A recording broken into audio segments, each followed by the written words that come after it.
Hello, hello, guys, gals, and non-binary pals, and welcome to the very first episode of the People in This Room podcast. I am Kelley Wilson, and with me I have... This is Nathan. And we are going to just talk. Really, this is something we want to do for a little while, mostly just to kind of have some way to keep track of time and what's going on, current events, things that happen in our lives, and things that happened in our lives back in the past, bringing those up, talking about those. What else? Anything else we're doing this for? Or? Yeah, I just think it's important to have like a sounding board, right? So when we talked about why we want to do this before, for me personally, I used to write on Facebook a lot more than I do now, and I was just getting lost in the void, and it takes a lot of time to type, and I would much rather just kind of say how I feel and what things I'm thinking about, and kind of hear feedback from you. And I do like the recording for posterity part. That's kind of why I liked Facebook, sort of journaling, but a little more dynamic, a little more back and forth. So yeah, that's what I'm looking forward to. Me too. It sounds like it's gonna be a lot of fun. That's all I got to say about it. I like talking to you. This is kind of how we met, grew our friendship, was through just individual one-on-one talking sessions. So bringing that back, 20 years later? Yeah, that's right. We used to philosophize at Jack in the Box, Jack in the Crack, out in the woodlands. And yeah, it's funny, we used to do all that. I mean, myself anyway is like 100% sober and just like getting off on our own farts. Yeah, I mean, that was definitely sober days. Things have definitely changed since then, though. Yes and no. Yeah. It's July 14th. I don't think we brought that up. Yeah, I was thinking about that too. I was like, we should probably mention the date at some point. And just also, it's been like 3 weeks of above 100 degrees. My phone says it's 94 right now, so I'm kind of skeptical. I almost want to step outside, but I'm not going to. I've been outside quite a bit today, and it is noticeable. Like, Jeremy even mentioned that the house is a little cooler than it normally is. And he didn't know why, really, but I was like, it's because it's cooler outside. We were supposed to get some rain this afternoon, but that didn't happen. Past couple weeks, each of us have had air conditioning issues and repairs. But we're on the other side of that, thankfully. Yeah, that really sucks. Coming home to a 99-degree house after a weekend away. And as I say that, I guess maybe I'll just go ahead and bring up something to chat about. Nathan and I both did just get back from, well, I guess not just get back at this point. A couple days ago, we got back from a trip to Iowa. Yeah, that's right. You heard correct. Iowa. Now, some of you out there might be like, well, why'd you have to go to Iowa? Well, because one of our best friends of all time lives out there and he was getting married. So we were asked to go, and the moment we got the request, we knew it was going to happen, and we made it happen. Although, it took a lot more effort than I personally wanted to put into it. A little bit more money than I wanted to put into it, but we got it done. And, so I guess I'll just kind of start on my thoughts. We played an important role in it. Really. So we'll just kind of talk about the whole weekend and the wedding and why we were there and stuff. I'll go ahead and kick it off. Just Corey, we've known him since junior high. Mm-hmm. Corey, if you're listening, love you, buddy. Mm-hmm.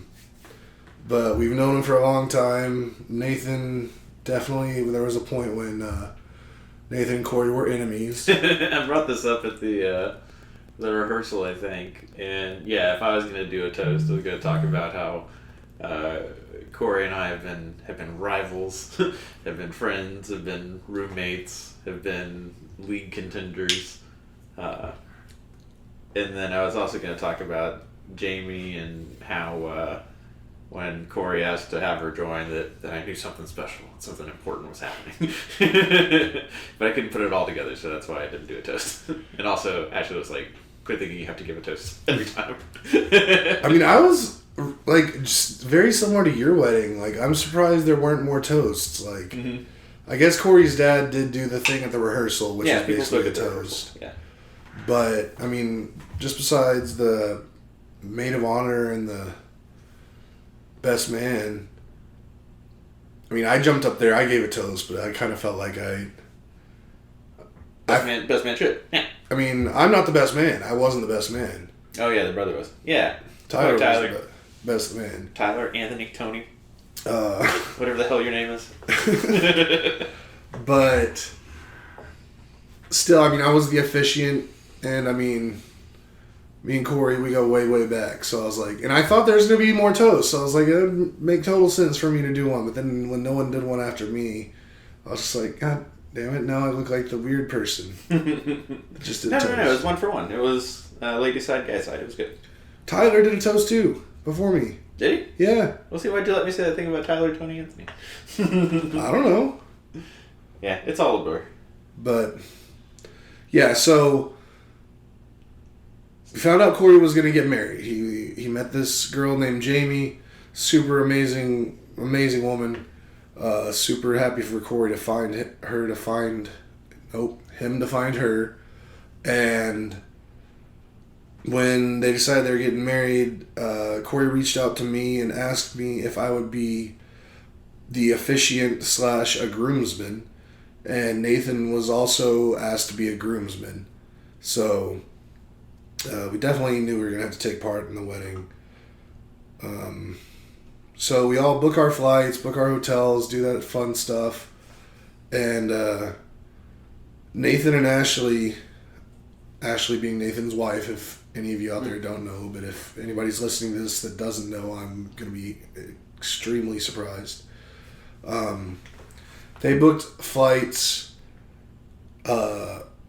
differently than what me and Jeremy ended up booking. We went for a day before because we could get a one-way trip, or a non-stop trip, I mean, and just give time for, if something bad happened, we would have time to react to that. Because being an officiant for someone's wedding is kind of important, and if I were to be able to make it, that would be really bad for everyone involved. There's also the matter of when we first started reserving flights was when like fuel prices started going up. So it was like there was a lot of stress over which flights, which days.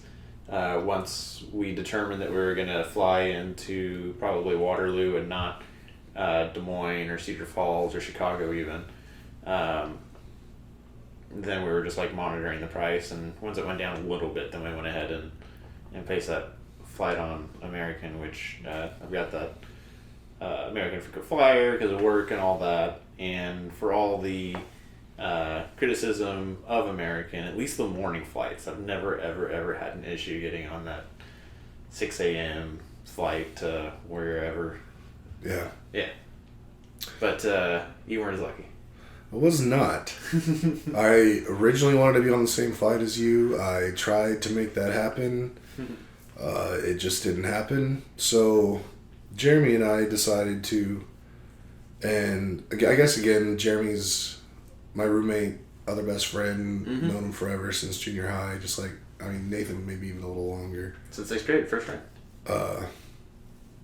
Yeah, so Jeremy and I decided we were going to go on Allegiant, and Allegiant only had a flight out on Thursday and not Friday, so we'd have to stay an extra day, plus it only flew into Des Moines, which is 2 hours from Waterloo, which is where we were headed. So we're like, all right, the price of it was a really cheap flight compared to the American flight or any other flights. I mean, there really weren't that many other flights because just nobody hardly goes to Iowa. But so we do that. Thursday comes, it's in the afternoon, we have an evening flight. Jeremy and I go drive to the airport, park his car that we drove there in a long-term lot, get to the airport, and then I knew that Austin Bergstrom they built a second terminal, but I didn't really think much of it. I thought it was just kind of off the end of like the main thing. And our flight was flying out that second terminal. That second terminal was in fucking San Antonio. Like, we got to the main terminal and they're like, oh, The shuttle from the car park wouldn't take us to the other terminal because that had to be ABIA transportation only. So we're like, okay, we wait for this other shuttle. It finally shows up.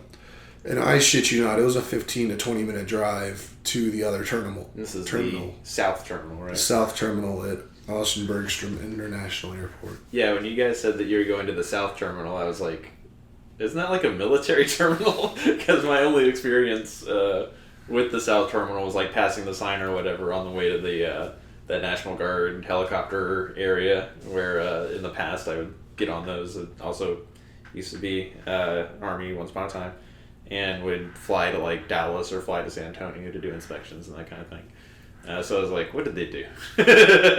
Yeah, it was a tiny terminal. Like, eventually, just skip ahead for a minute, Jeremy and I ended up picking Nathan and Ashley up from the Waterloo Airport. And that terminal looked to be about the same exact size as the South Terminal at Austin, which was quite small. Quite small. So I digress. So Jeremy and I finally finish our road trip from the main terminal to the South Terminal. Get out, chilling, waiting. Looks pretty packed. It ended up being a pretty full flight, like maybe like 95%, maybe a little more full. And I'm just looking at the clock, getting ready to go, and 20 minutes until it was time to start boarding, guy comes on the intercom's like, your flight's canceled. We're going to try to get one scheduled for tomorrow. Sorry about that. Just like that? No, actually, he was a lot nicer about it. He was like, there's a lot of don't blame me. I'm just telling you this. I'm telling you all the information I have. There's nothing else I can tell you other than this. And the airline, they responded better than some other airlines I've heard of. Like my brother, he had a flight canceled recently coming back from New York City.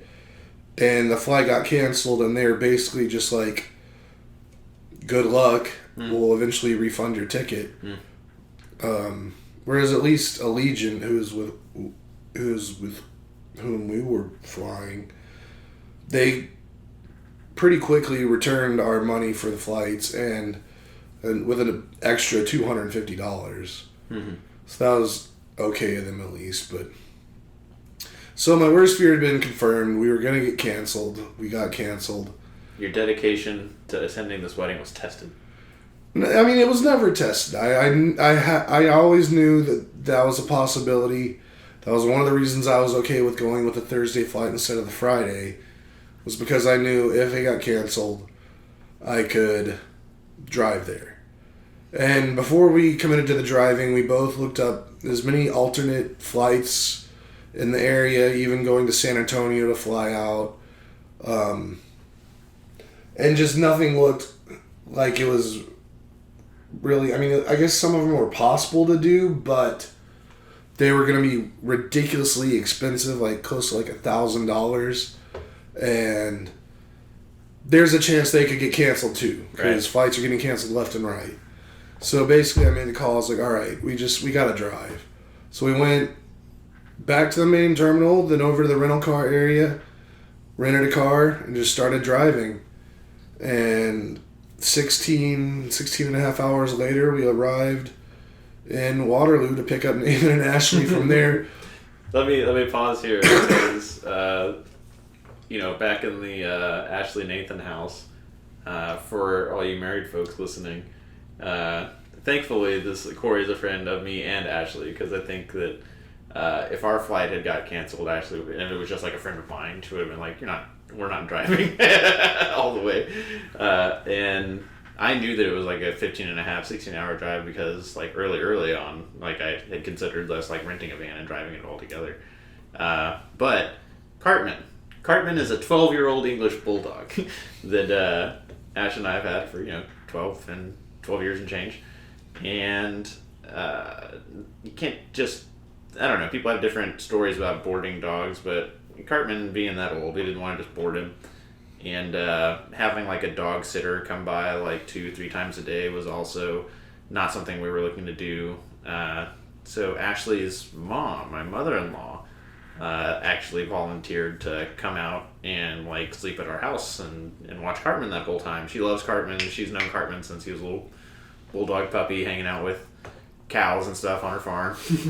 And so that was cool, but it was also, for you married gentlemen out there, kicking the ass for me, because our office is upstairs, and I've more or less trashed it, and we have a guest bedroom upstairs, and I've more or less trashed it. Whenever we do the laundry, I take my laundry upstairs and just dump it out on the bed, and maybe I sort it out into days, maybe I sort it out into shirts and shorts, but throughout the week I just go in there and take whatever clothes I'm going to use. And if we go to like a Renaissance fair, there's that gear just on the floor. If I'm wrapping presents for somebody, that wrapping paper is just on the floor. Throughout the year, I'm buying like Christmas presents for my brothers off of Met and stuff, and those packages are just everywhere. So, and obviously my bathroom got something of a beard, hair everywhere. Just a fucking mess. So I had to, kind of get my act together, and sure, I would have done it eventually, but definitely it was having Laura, who pick your sitcom, pick your real life example. Mother-in-laws are hit or miss. Laura's dope. Laura's the best. I really won the lottery there. So it was not any kind of like chore for me to do that. It's something I had to do anyways. I'm really glad that I did it at the end of it. But we get that text and like, oh no. And worst nightmare is something happens to you guys like in the 3, 4, 5 in the morning, before the sun comes up and while we're still fast asleep. So just constantly texting like, let us know you're okay, let us know you're safe. And wasn't Jeremy like watching a Rockets game like at 9 p.m. or something, like a summer league Rockets game? Yeah, I was driving. We were coming up into Dallas around that time, and he was just over on his side watching the game. I was driving. Classic JB. I mean, you gotta get it in when you can. That's a nice thing about road trips in 2022 is you can still watch TV with like near ubiquitous cellular service. Did you guys ever not have cell service? I personally lost service a few times, but I mean, I know Jer has a better phone, better service than I do, so I don't know if he ever lost it, but I definitely lost it a few times. But it was never for very long. Cool. Well, before you guys pick this up, getting up early in the morning is not a Ashley thing at all. Like for me, I can't help but wake up early and then have to like make myself go back to sleep. Yeah. But she's talking about waking up at 3:30 or 3 on the dot so that she could do her hair, and I was like, just don't do that. She's like, it's not an option. So maybe the ladies out there get it. I sort of get it, but I don't really fully understand it. It's really one of those things where it's like, okay, I'll just accept it. But she was ready to go. We got in the car. We got to the airport, and big plane to Chicago, little plane. Mm-hmm. I knew it was a little plane. I'd already looked into it. Adorable little, like, 60-seater, 40-seater from Chicago to Waterloo. And, it was like you said, the airport it reminded me of, like, flying into Oshkosh once, which I did, like, in college. It's just literally 2 gates, 1 terminal, and, like, depending on the time of day, there might not be anybody there. Like, security, like, it's only open so many hours. And that was cool. And then, we were going to 100% ready to just Uber from that little regional airport to our hotel, but we were landing, like, within 20 minutes of you guys, like, getting into town.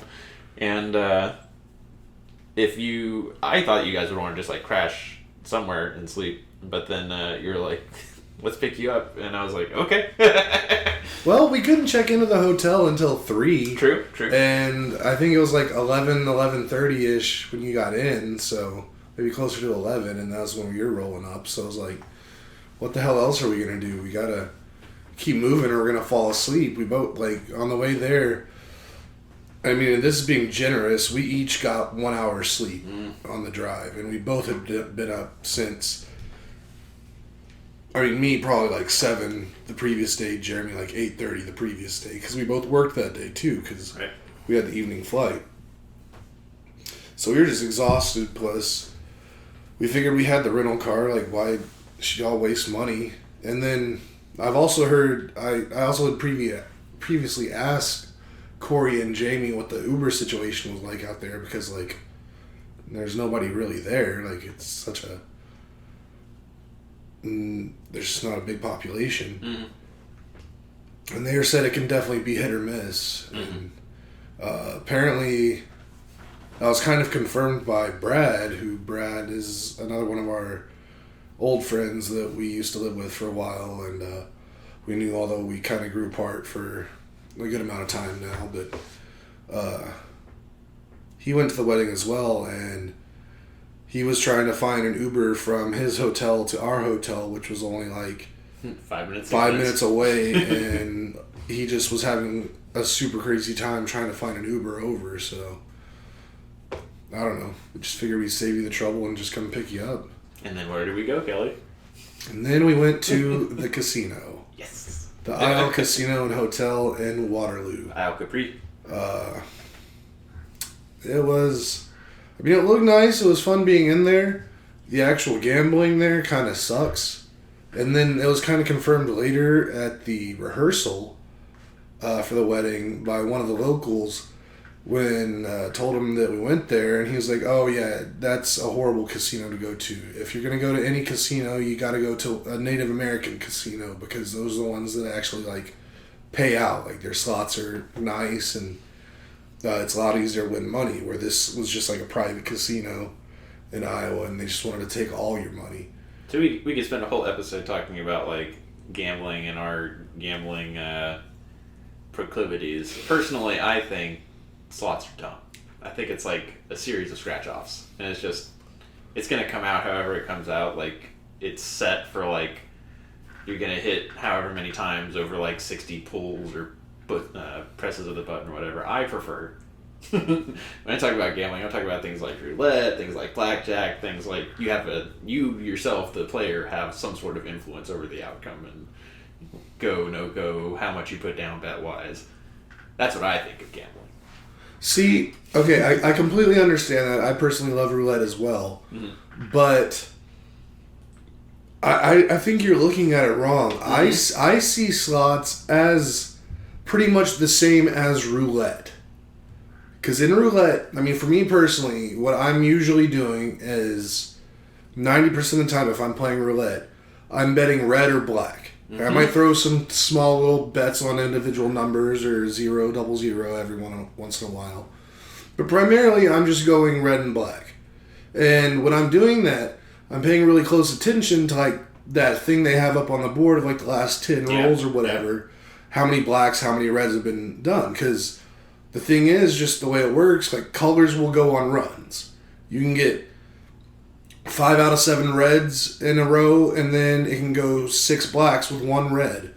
And to do well in roulette, you got to find those runs and just kind of ride them and know when to get on them, know when to stop. And I think slots is very similar, because slots, albeit, yes, they have it's built-in rules. There are times in slots where there are runs where you do well, and then it goes cold for a while.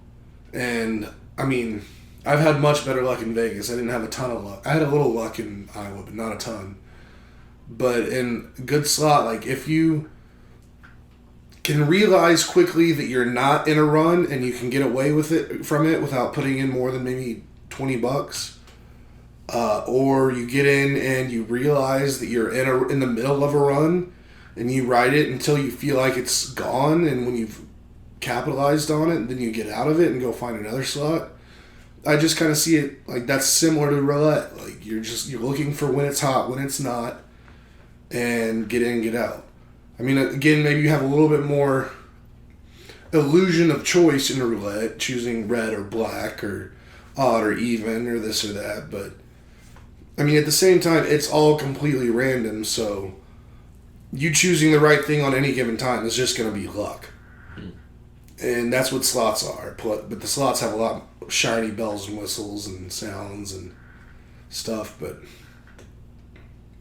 Yeah, that was a pretty long rant. I apologize for that.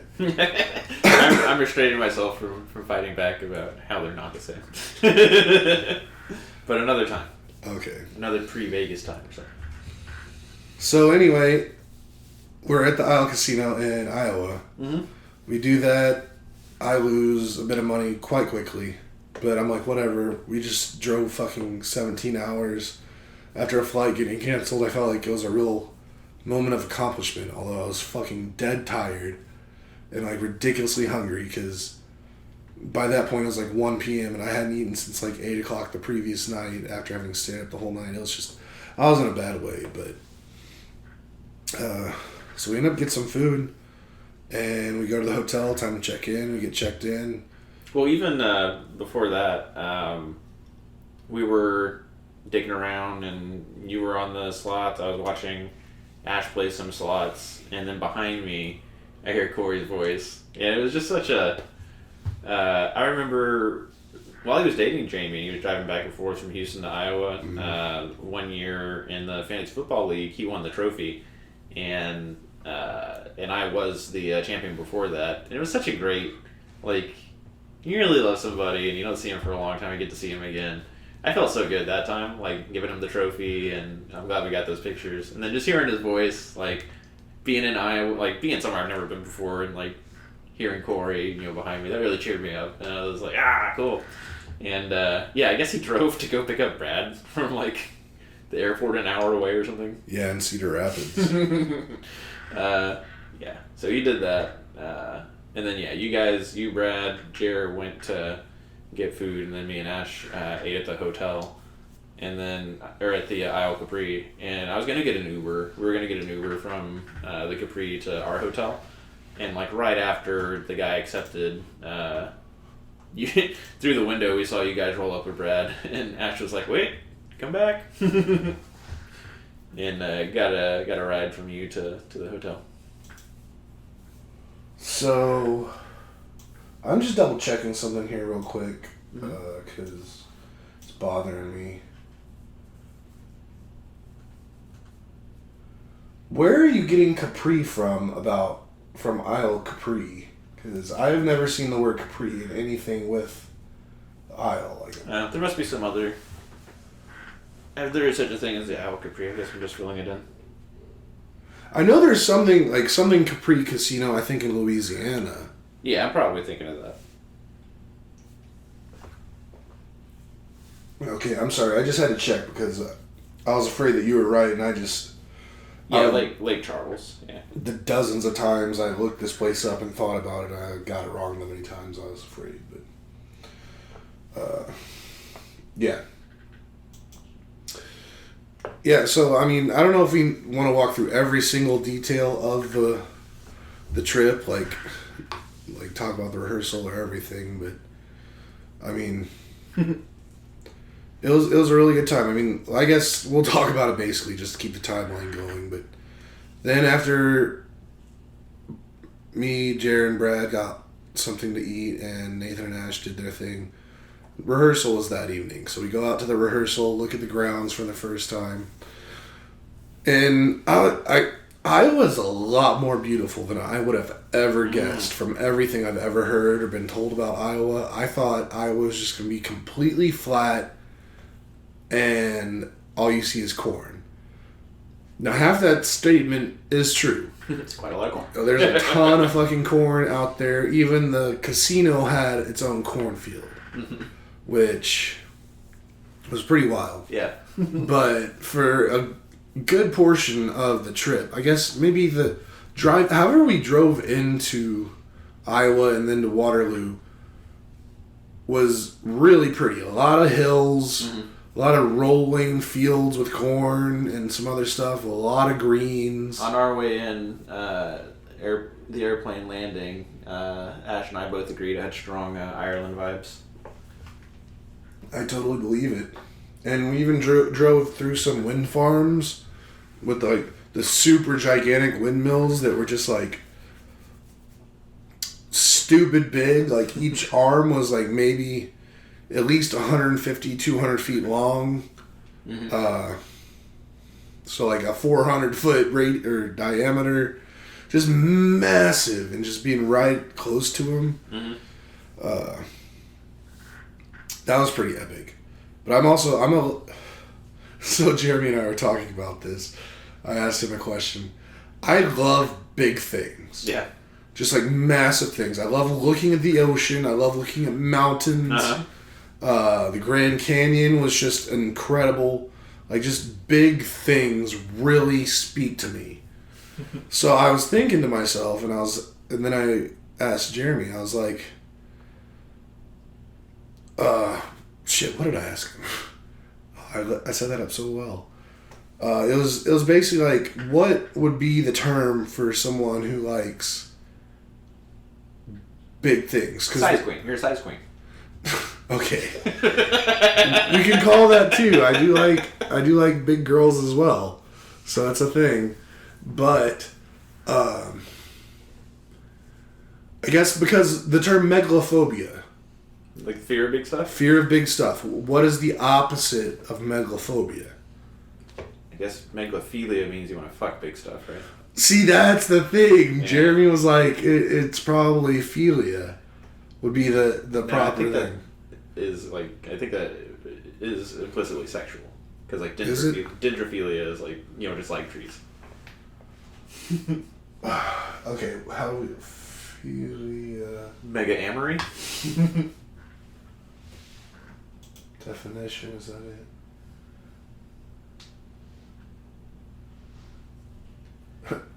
But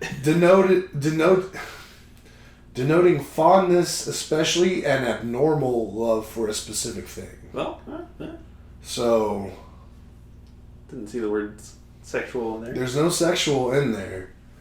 But that sounds so bad. Like, I want a better word for it, because I am the opposite of megalophobic. Like, I love big things. The first thing I thought of when you said that was driving down the airport, the Gigafactory is something that we passed. Mm-hmm. Yeah. Mm-hmm. And I was so excited for it. I was geeked for it, and Ash was like, I don't care. and then when you go back from the airport to our place, it's closer. It's your drive. It's on the east side. When you're going north, it's right there on the shoulder. And she's like, okay, I guess it's like a football stadium size. And I was like, it might be like 2 football stadiums. It's much bigger than, like, there's so many football fields that could fit inside that place. Like, maybe like a dozen. Like, it's a shit ton. That is a big building. All right. So, your size queen. We're seeing the big windmills. Rehearsal dinner, my big takeaway was how just like casual Jamie and Corey were about the wedding. Walking through what order do we walk up in? We got our Marvel, our Avengers ties and such. Oh yeah, so Corey, his touch to the wedding was he wanted his part of the wedding to be Avengers themed. I guess it turned into more than just his part. So all of us had a different colored tie. All the groomsmen, had ties that correlated with the colors of the Infinity Stones on the Infinity Gauntlet. And then that color, plus with some of your personal attributes, kind of like led you to be given a set of cufflinks to wear for the day that was for a specific Avenger. The cufflinks were dope. That was real cool. That was a lot cooler than I ever thought. I didn't know the cufflinks were a thing. I just knew it was ties, but so I had, and when it first, I think it was kind of something that came after the fact when I first heard about the first iteration of everything, because or they're just saving it as a surprise. But when I first talked to Jamie and Corey, they were talking about how Corey wanted each of the guys to have ties that were a color of Infinity Stones. Right. And I was given the first choice of tie color, and I was like green, because green's my favorite color. And I didn't really know which stone that correlated with, but it turns out it was the time stone, which is pretty cool. I mean, Nathan's not a big fan of time travel, but I could fuck with it a little bit. We could have a whole episode about how it gets time travel. We will. We'll get there. I was green, and then turns out I got the Hulk cufflinks, which were pretty freaking sweet. And Nate, you got... I got Captain America cufflinks. They're just fucking dope because I was a captain in the army, and I've got some Captain America stuff is building up, and I think it's only better the further away we get from the films and stuff. But yeah, definitely seeing those cufflinks, I was like, oh, that's pretty cool. Yeah, and Jeremy, he was also a groomsman, and he was given Iron Man cufflinks, which I think just totally kind of fits his character. Like, he's the tech guy, he's the computer whiz. Like, if something needs to be figured out, for the most part, he's the guy you'd go to. And then Brad was also... You said it. Huh? What? What'd you say? You're going to say it. What am I going to say? No, go ahead. Well, Brad... He's doing it. He was given Black Panther. And then his brother, Corey's brother Tyler, was given Thor. And his were two little Mjolnir or whatever called the hammers. So that was pretty cool. So we all had our... What do you think it is about Brad's personality? I don't know. I just thought Corey was just trying to find heroes to assign to each of his groomsmen. Okay. What would you say it is? Oh, I don't know. I'll say it because Corey even said it. Because I heard Corey explaining to Jamie's father about the cufflinks and who each hero was, and Brad got Black Panther because Brad is black. I mean, Wakanda forever. Yeah, and I mean he seemed okay with it. I didn't hear him complain at all, but yeah. So that was all really cool. Like Nathan said, we had the rehearsal dinner and got to meet a lot of their friends and talk to them a little bit. That was really, really cool. That was when I first got my first proper introduction to Corey's kids. He's got 2 daughters. I actually, when his first daughter was born, I was at the hospital like within a day or so of it being born, and it was still in the hospital, so I held it, and there's a picture of me holding the baby with long hair, and I was young and much more skinny than I am now. But other than that, I never saw her again or the next daughter until this trip. And at the rehearsal, I finally got to be officially introduced to them by Corey and Jamie, and I got to talk to them a little bit, and I made my funny face for them so I could get them to like me and not be afraid of me.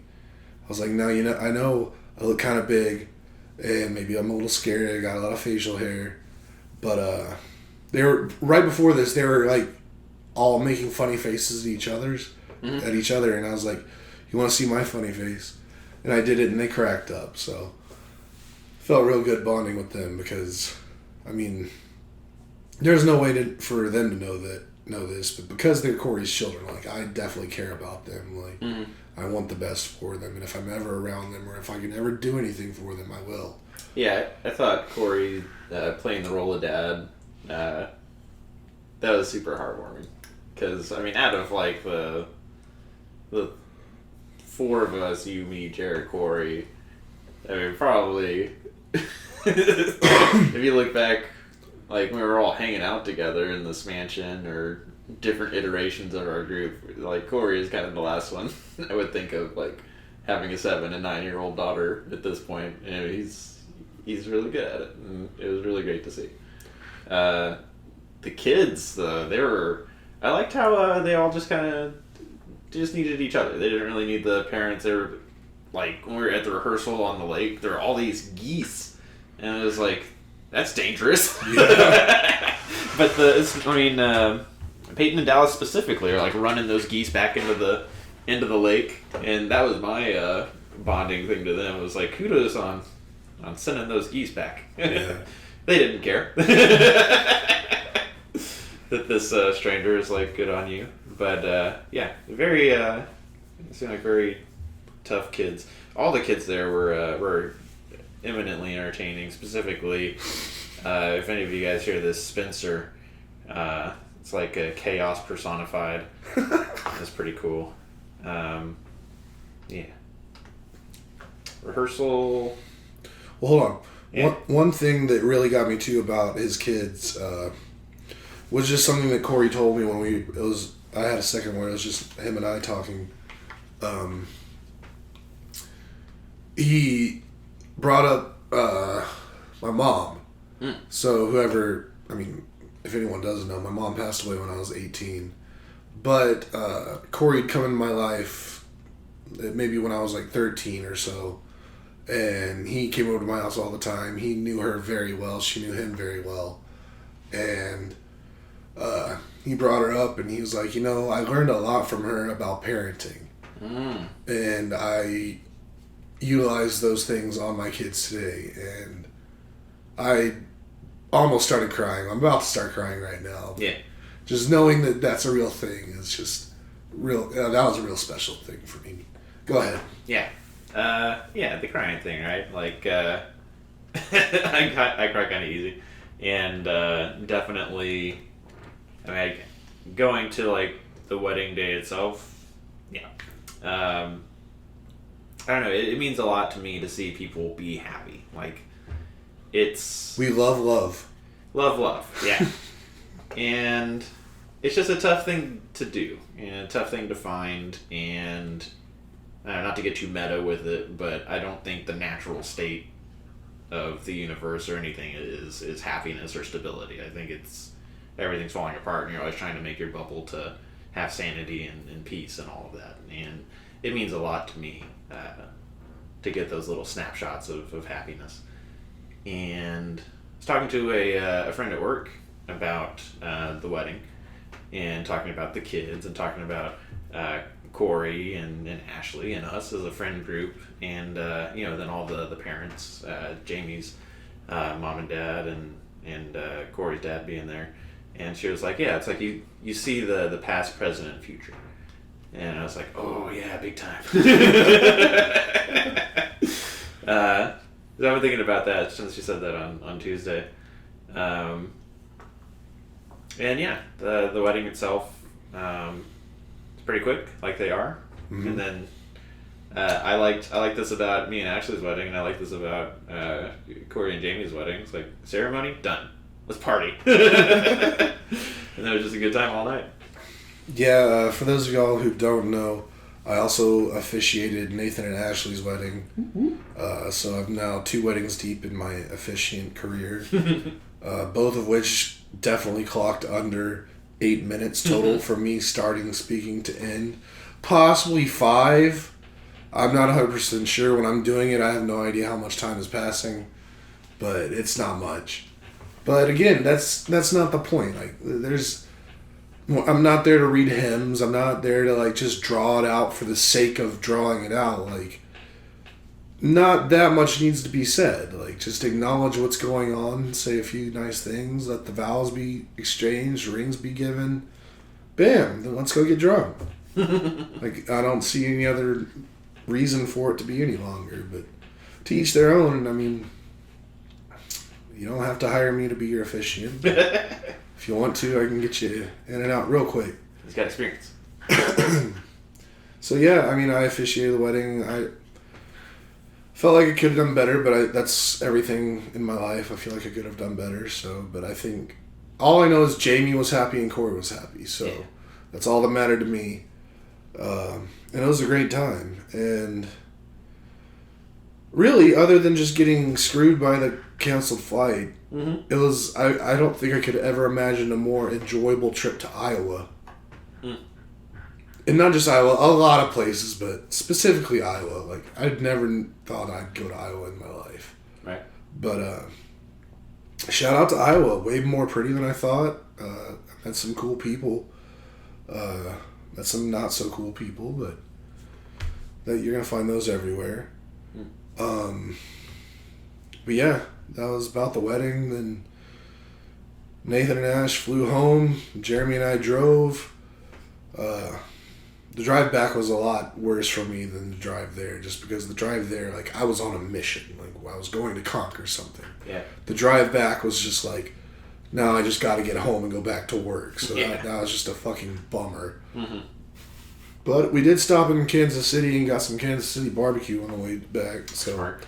I could say that I've done that. It was pretty good. And I know that I looked up a top 10 barbecue places in Kansas City. And it was on the top 10 list, but it wasn't in the top half, so there's probably better. But on a Sunday night at 8 o'clock, there's not a lot of barbecue places open anywhere in the country. Like, that's just how barbecue works. Like, yeah.